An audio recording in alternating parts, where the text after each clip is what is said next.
출애굽기에 보면은요, 하나님께서 모세를 통해서 애굽 땅에서 신음하는 자기 백성, 즉 이스라엘 백성들을 바로의 손에서 건져내시는 모습을 볼 수가 있습니다. 모세의 손을 통해서 10가지 재앙을 내려주시고, 그리고 홍해를 갈라서 이스라엘 백성들이 애굽에서 탈출할 수 있도록 도와주신 거죠. 그런데 문제가 있었습니다.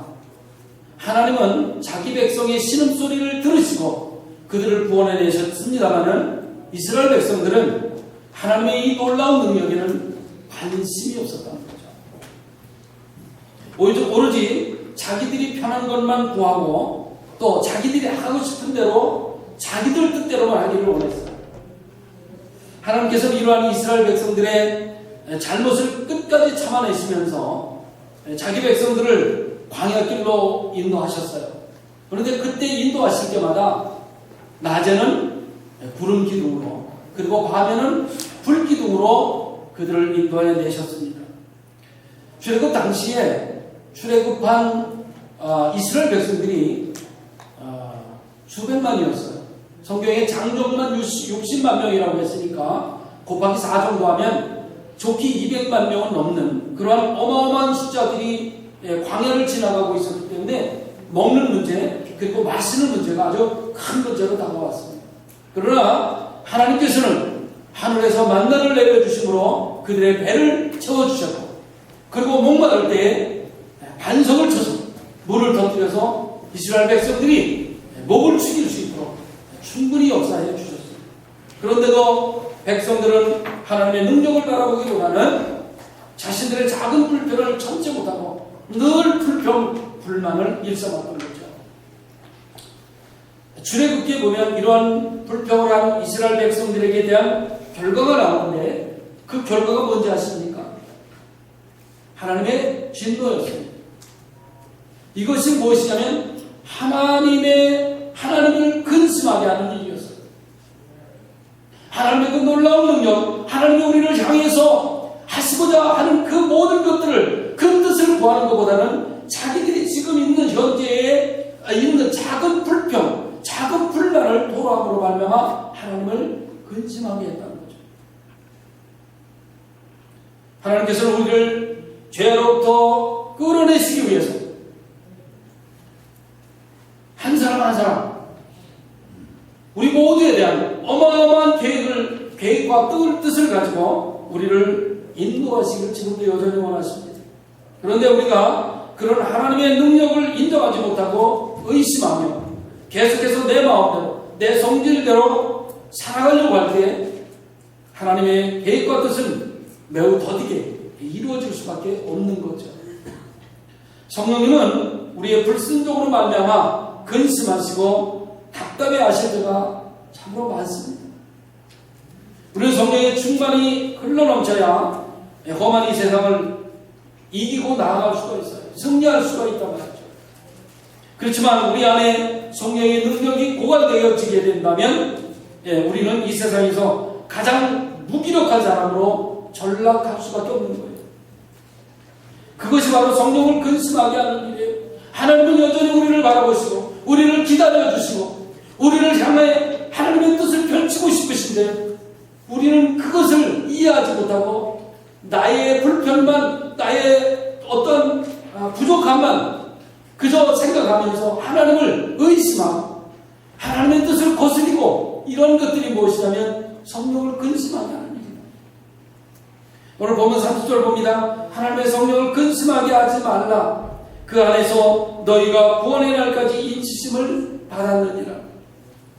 오늘 우리의 가장 놀라운 축복 중에 축복이 무엇이라고 생각하십니까? 여러분이 받은 가장 놀라운 축복이 무엇이냐고요? 그것은요, 하나님의 영이신 성령님께서 우리와 함께 하신다는 것이죠. 우리가 내버려두지 않으신다는 거예요. 삼겹살을 두루 찾아다니는 이 악한 마귀가 있는 이 세상에 우리를 혼자 버려두지 아니하시고 성령이 늘 우리와 함께 하신다는 것, 이게 우리가 받은 축복 중에 가장 놀라운 축복이라고 저는 생각이 됩니다. 우리 안에 성령님이 계시죠. 함께 하신다는 것은 우리 안에 하나님의 능력이 공급되고 있다는 뜻이 아니겠습니까? 인간이 이 세상에서 비참하게 살 수밖에 없는 이유가 있어요. 그것은 무엇이냐면 나의 모든 어려움을 하나님께 내어 맡겨놓고 의탁하기보다는 내 뜻대로, 내 생각대로, 내 어떤 물질, 세상의 것, 이런 것으로 해결하려고 하기 때문에 이 세상에서 우리들이 비참하게 살 수밖에 없는 거예요. 그러나 인간의 영적 문제는 인간의 힘으로는 해결할 수 없다는데 우리는 문제가 있는 거죠. 우리의 영적인 문제는요, 돈으로 해결되는 게 아니에요. 우리의 영적인 문제는요, 지식으로 해결되는 문제가 아니에요. 그런데 우리는 착각하는 거죠. 그 모든 것들도 세상의 물질로, 세상의 지식으로 해결할 수 있다라고 착각하고 삽니다. 여기서 말하는 성령의 인치심 30절에 보니까 구원의 날까지 인치심을 받았느냐, 성령의 인치심을 받았다 그렇게 말합니다. 이 인치심이라고 하는 것은 성령이 우리 안에 임하신 것, 즉 하나님께서 우리에게 어떤 내용을 확인하시고 보증하신다는 뜻이에요. 성령의 인치심이라는 것은 여러 가지로 설명을 할 수 있겠습니다만은 좀 쉽게 말씀드린다면 이런 이야기로 우리가 받아들이면 돼요. 아무리 우리가 부족하고 흠이 많다고 할지라도 그럼에도 불구하고 하나님께서는 우리가 자녀임을 도장 찍어 놓으셨다 그런 거예요. 그게 인치심이에요. 너는 내 것이다. 이렇게 도장을 찍어 놨다는 거죠. 그렇기 때문에 우리가 겉으로 잘생겼느냐, 혹은 물질이 많으냐, 혹은 지식을 많이 가지고 있느냐, 그것이 중요한 것이 아닙니다.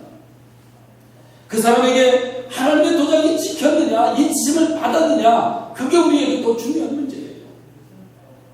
오늘 성경에서 사도 바울은 우리들에게 하나님의 성령을 근심하게 하지 말라 그렇게 권면하고 있습니다. 여기서 성령을 근심하게 한다는 것은 과거 이스라엘 백성들이 했던 행동처럼 말이죠. 하나님의 그 놀라운 능력, 하나님의 뜻이 어디에 있는지 이거를 알려고 하는 것보다는 지금 자기가 가지고 있는 조그만 불만 때문에 분란을 내어놓는 말매마 하나님을 근심하게 하셨던 것처럼 하나님의 그 크신 능력과 인도하심을 불신하고 자기 마음대로 자기 내 생각대로 하면서 끝까지 고집 부리는 것, 그것을 이야기하고 있는 것입니다.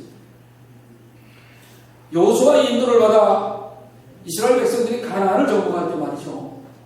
이스라엘 백성들은요, 힘 안 들이고 가볍게 가나안을 정복했어요.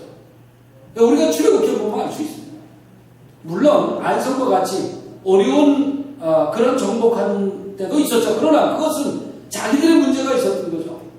아간이라고 하는 사람이 하나님을 속였기 때문에 그 아이성 정복은 어려웠던 거예요. 그리고 그 이외에 그들이 가나안 땅을 정복할 때는 매우 쉽게 정복할 수 있었어요. 그 이유가 뭔지 아십니까? 그것은 하나님께서 도우시는 성령이 충만했기 때문이에요. 그들이 잘 싸워서가 아니에요. 그들이 인구가 많아서가 아니에요. 군인들이 신무기를 가지고 있어요. 아니에요. 그들이 가나안 땅을 쉽게 정복할 수 있었던 것은 하나님의 능력이 있었기 때문이었어요. 하나님이 그들과 함께 하셨기 때문이었던 그 말이죠. 성령이 우리 안에 충만할 때, 즉 우리가 말씀대로 살려고 발버둥칠 때는 우리가 무엇이든지 할 수 있는 거예요. 그때는 어떤 일도 감당해도요, 즐겁고 기뻐요. 행복해요. 하나도 힘들지 않아요. 성령이 나와 함께 하시고 성령이 우리 마음에 임재하셔서 나를 인도하시고 나를 붙들어 주실 때는요, 무엇이든지 할 수 있어요. 세상에 좀 부족한 것이요, 하나도 부족함을 느끼지 않아요. 그때는 정말 성령의 물결이 물려가는 것 같아요. 그 성령이 끌어가는 대로 우리가 이끌려가는 것 같아요. 그때는 성령으로 기뻐하게 되고요, 그리고 사랑하게도 능력이 나타나는 거예요. 다른 사람이 나에게 좀 싫은 소리 해도요, 다 용서할 수 있어요. 그런데 여러분 기억하셔야 될 게 있어요. 그건 뭐냐면요, 우리 마음대로 삶을 살아가는 때에 성령이 근심하시고 성령이 일을 안 하시는 겁니다. 우리 안에 계시기는 하지만 성령이 근심하심으로 말미암아 아무 일도 안 하신다는 거예요. 그때 우리의 생각은요, 통제 불능 상태가 빠지고 마는 거예요. 그렇게 돼버리는 거예요. 그뿐만이 아니고 의지라는 것은 완전히 방어적이 되어버리고 공격적이 되어버려요. 마치 성령이 우리를 떠나신 것 같이 느낌을 받을 수가 있어요. 성령이 나에게 떠나셨나? 그런 상태가 바로 성령이 우리 안에서 탄식하시는 것이고요. 깊이 근심하시는 거예요. 사도 바울은 그걸 이야기하고 있는 거예요. 성령을 근심하게 하지 말라는 거죠. 성령을 근심하지 않게 하기 위해서는 어떻게 해야 돼요? 나의 모든 삶을 성령 하나로 의탁하고 그분 이끌어 주시는 대로 살고 사는 거예요. 하나님의 말씀이 나에게 주어졌으면 그 말씀대로 살려고 몸부림을 치는 거예요. 그때 성령은 우리 안에 역사하시는 거예요. 우리를 이끌어 주시는 거예요. 그때 기쁨이 정말 저 밑에서 또 솟아오르는 거예요. 그래서 행복하다고 외칠 수 있는 거예요. 그리고 또 다른 한 가지 성령을 근심하게 하는 일이 우리들에게 있는데 그건 뭐냐면 우리가 죄를 회개하지 않을 때예요. 죄를 지고 있음에도 불구하고 그 죄를 회개하지 않을 때 성령은 근심하게 됩니다. 우리가 죄를 짓지 않고 이 세상에 살 수는 없지요. 그렇잖아요. 성경은 마음으로 짓는 죄도 죄라고 하셨으니까 뭐 겉으로 도둑질하지 않고 남을 상하게 하지 않는 것뿐만 아니라 눈으로 지은 죄, 마음으로 지은 죄도 죄예요. 그런데 그것을 하나님 앞에 다 내어놓아야 돼요. 내 멋대로 살아가는 것, 말씀을 무시한 것도 다 죄거든요. 죄는 우리의 마음을 굳게 닫아버리게 만들고요. 고집스럽게 만듭니다. 그리고 우리를 또 포기하게 어떨 때는 만들어요.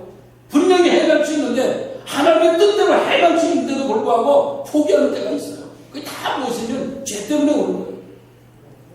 그때 성령님은 근심하게 되는 거죠. 하나님의 백성이 왜 이리 무기력하게 되는 것인가 근심하시는 거예요. 그리고 우리 안에 분노의 감정이라든지 미움의 감정 또 음란한 생각으로 가득할 때 성령님은 근심하게 됩니다. 아무 일도 하실 수가 없는 거죠. 그때는요. 우리들의 인격에서도 흠이 생기게 되는 거고 금이 가게 되는 거예요. 그때가 무엇인지 아십니까? 우리 안에 분노가 일어날 거예요. 우리 안에 분노가 일어나면은요 우리들의 인격에 흠이 생기고 금이 가버려요. 우리 안에 있는 하나님의 아름다운 모습이 파괴되어 버리고 마는 거예요. 분노는 굉장히 무서운 겁니다. 오늘 한번 볼까요? 31절입니다. 너희는 모든 악독과 노함과 분냄과 떠드는 것과 비방하는 것을 모든 악과 함께 버리라고 권면하고 있습니다. 이런 것들은 다 버려야 될 것들이에요. 이건 취할 것이 아니에요. 우리 속담에 이런 말이 있잖아요. 천리길도 한 걸음부터 무엇이든 다 순서가 있다는 거죠. 한 걸음 한 걸음 스텝 바이 스텝으로 가야 한다 그 말이겠죠.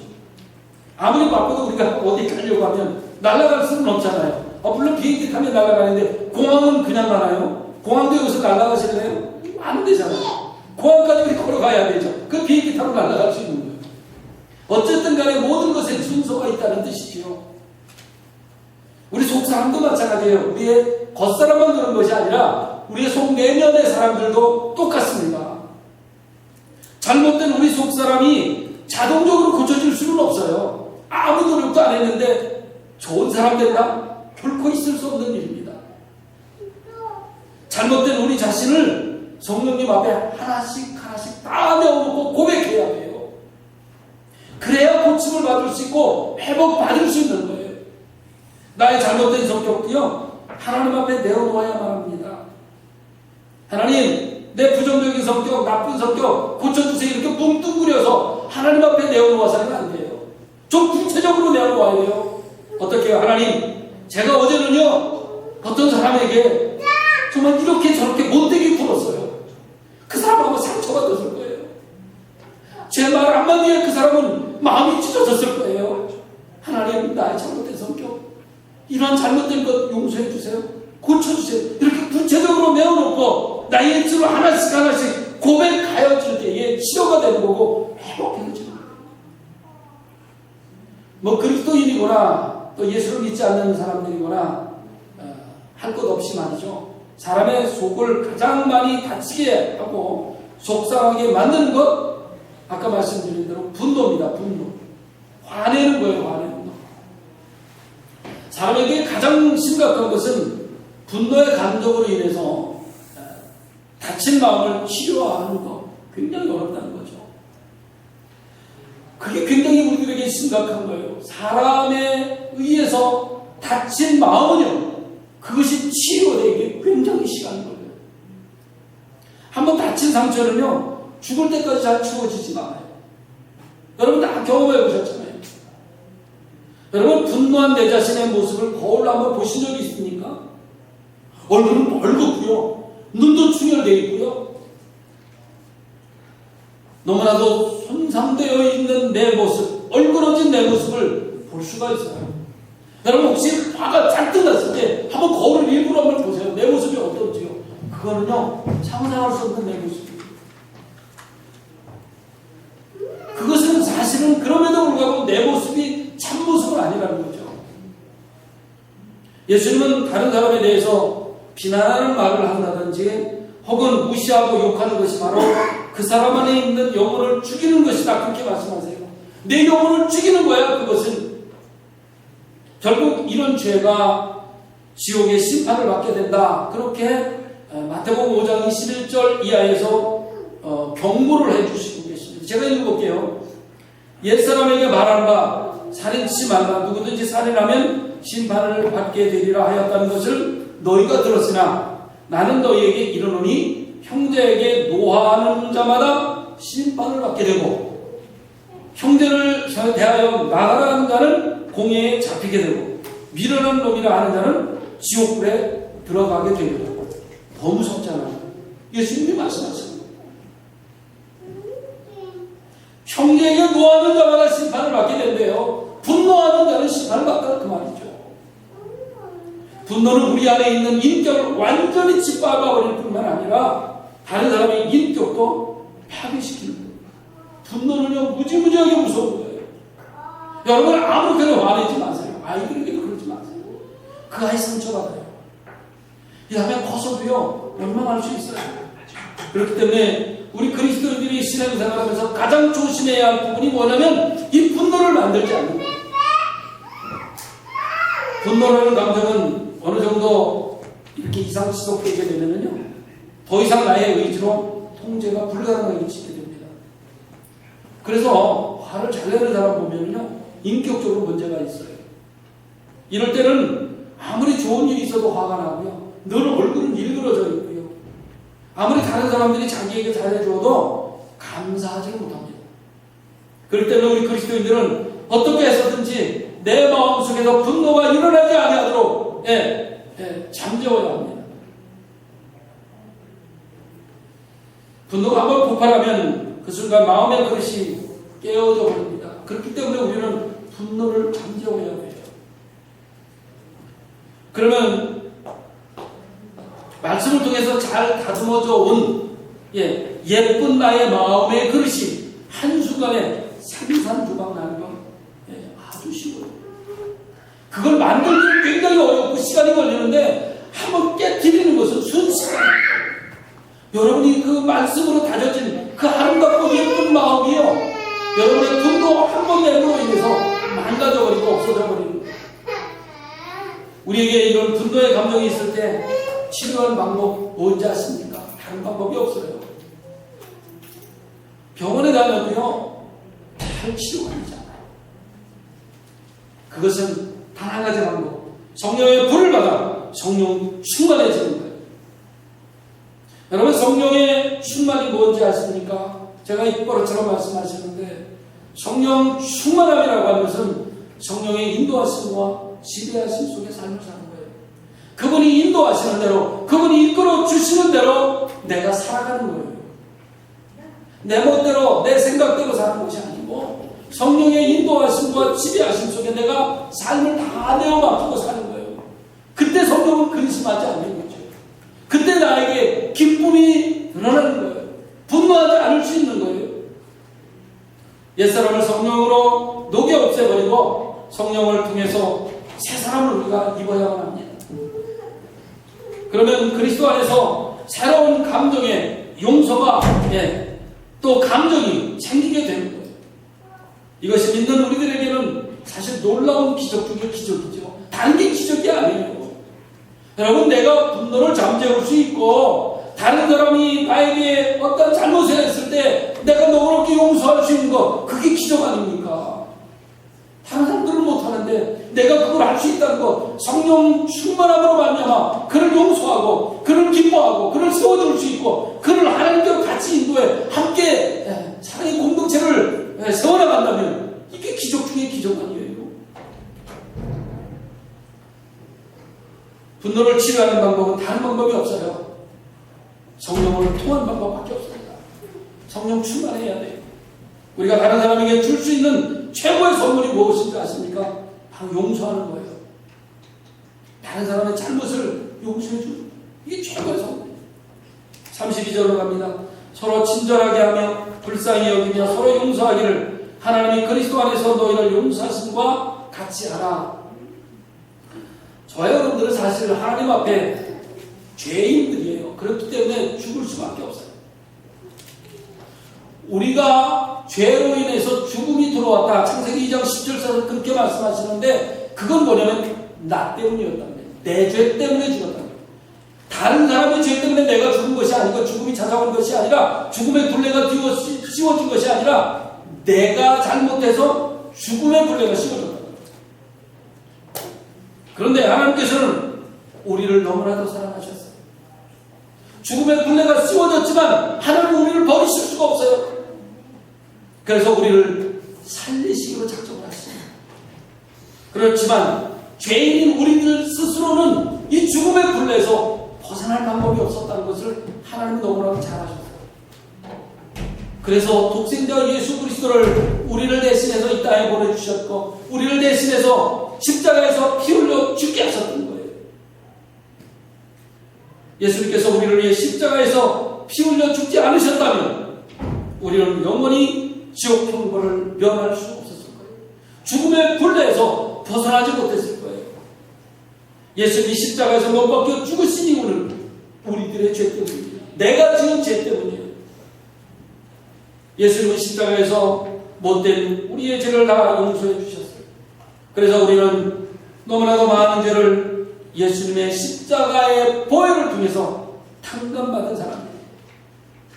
그렇기 때문에 다른 사람들의 행동이 아무리 악하고 그리고 도저히 용서 없다고 할지라도 예수님이 나를 위해 십자가에 달려 죽으심으로 내가 죽음의 굴레에서 벗어났다고 하는 그 사실을 인정한다면 우리는 다른 그 사람들도 용서해야만 합니다. 하나님의 아들의 죽음 앞에서 인간이 옳고 그름을 따지는 것 아무 의미가 없잖아요. 그분은 무조건 내가 우리를 사랑하셔서 나를 대신해 십자가에서 그 아들을 죽여주셨어요. 그런데 뭐 옳고 그름을 따지겠어요? 나도 하나님 앞에 똑같은 죄인이라고 하는 그런 생각을 내가 인정만 한다면 끓어오르는 분노를 주춤하게 멈출 수 있는 거예요. 사람들은 이것을 인정하지 못하기 때문에 다른 사람을 용서하지 못하는 것뿐이죠. 다른 사람을 용서하는 것은 바로 내가 사는 방법이에요. 왜 그런가 하면 우리가 다른 사람을 용서하지 못하고 분노의 감정을 계속 가지고 있으면 어떤 문제가 옵니까? 내가 성령 충만함을 가질 수 없는 거예요. 다른 사람을 용서하지 못하고 분노가 계속 가지고 있으면 성령에 대해서 역사하지 못하는 그러한 일이 일어나는 거예요. 그럼 누가 손해예요? 내가 손해잖아요. 내가 손해. 성령을 받지 못하면 다른 사람이 손해가 아니라 바로 내가 손해를 보는 거예요. 우리 손해보는 일을 해서는 안 되잖아요. 그러나 성도 여러분, 만약 우리 마음속에 내가 미워하는 그런 사람이 불쌍하게 느껴지거나 혹은 그 사람에 대해서 조금의 부분이라도 이해하는 마음이 생겨진다면 이미 그 사람에 대한 분노가 사라지기 시작한 거예요. 이것은 내 마음이 성령을 통해서 분노가 이기고 있다는 증거도 되겠죠. 희망이 있는 거예요. 그러면 그 사람이나 나는 성령을 통해서 살아나기 시작하는 거예요. 회복하기 시작하는 거예요. 우리도 사람인데요. 우리 마음속에 분노가 전혀 일어나지 않는다. 그건 아마 불가능할 겁니다. 우리 모두는 다 죄인이기 때문에요. 누구를 미워하는 감정도 있을 수 있고요. 상한 마음을 가질 수도 있어요. 그렇다고 해서 우리가 계속해서 분노의 마음을 누구리치지 않고는 살 수 없잖아요.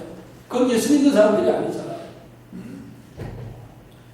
그러면 우리는 그걸 인정한다면, 분노를 일으킬 수밖에 없는 그러한 죄인이라면, 그러면 우리에게 분노가 일어날 때 어떻게 해야 되겠느냐는 거죠. 어떻게 하면 되겠느냐는 거예요. 문제는 발생하고 있고 그 문제를 해결해야 되잖아요. 방법이 있잖아요. 그것은 내 감정 있는 그대로 하나님 앞에 나와 다 보게 되는 거예요. 하나님 앞에 다 내어놓는 거예요. 주님, 어제는 제가요 어떤 집사님에게 못된 말을 했어요. 억지를 부렸어요. 하나님, 나를 용서해 주세요. 내가 이렇게 했는데 이건 내 생각대로 된 것이잖아요. 하나님의 뜻대로 된 건 아니잖아요. 하나님, 나를 용서해 주세요.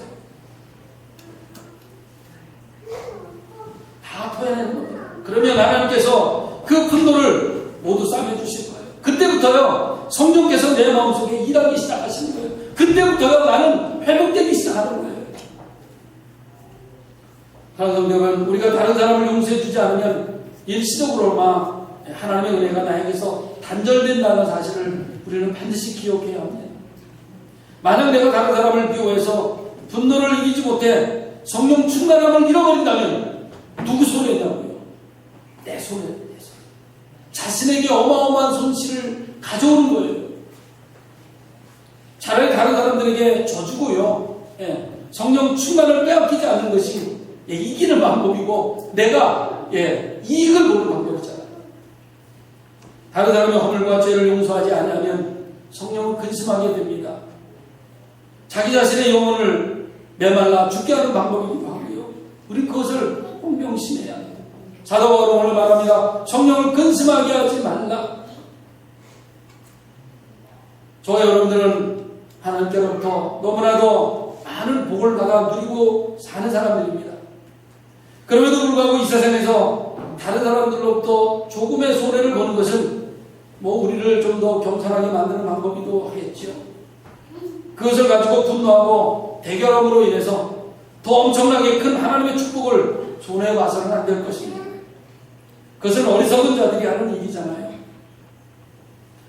내가 좀 힘들고 내가 좀 참기 어렵다 할지라도 성령이 내 안에서 역사하심으로 말미암아 다른 사람들을 용서하고 다른 사람들을 세워주고 그들이 하는 모든 것들을 다 기도함으로 말미암아 하나님께서 그 은혜를 입혀주셨다는 사실을 말미암아 내가 성령 충만해진다면 나는 그것으로 만족할 수 있는 거잖아요.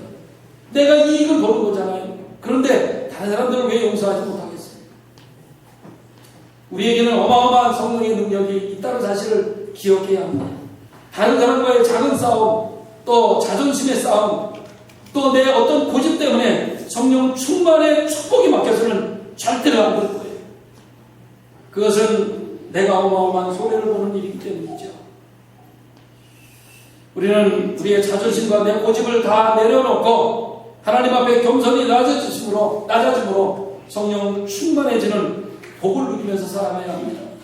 여러분, 한 주간 혹여라도 지난 주간에 이런 분노가 내 마음속에 있었다면 지금 이 시간 다 토해내시고 그 사람을 용서하십시오. 그게 내가 이익 없는 길이에요. 그것이 성령을 근심하게 하지 않는 일이에요. 우리 한 주간 삶을 살아갈 때 성령을 근심하게 하지 않는 그런 삶을 살아야 되겠어요. 이것이 우리가 이기는 길이고 그리고 최고의 복받는 비결임을 명심하는 저와 여러분 되시기를 주님의 이름으로 축원합니다. 기도하겠습니다.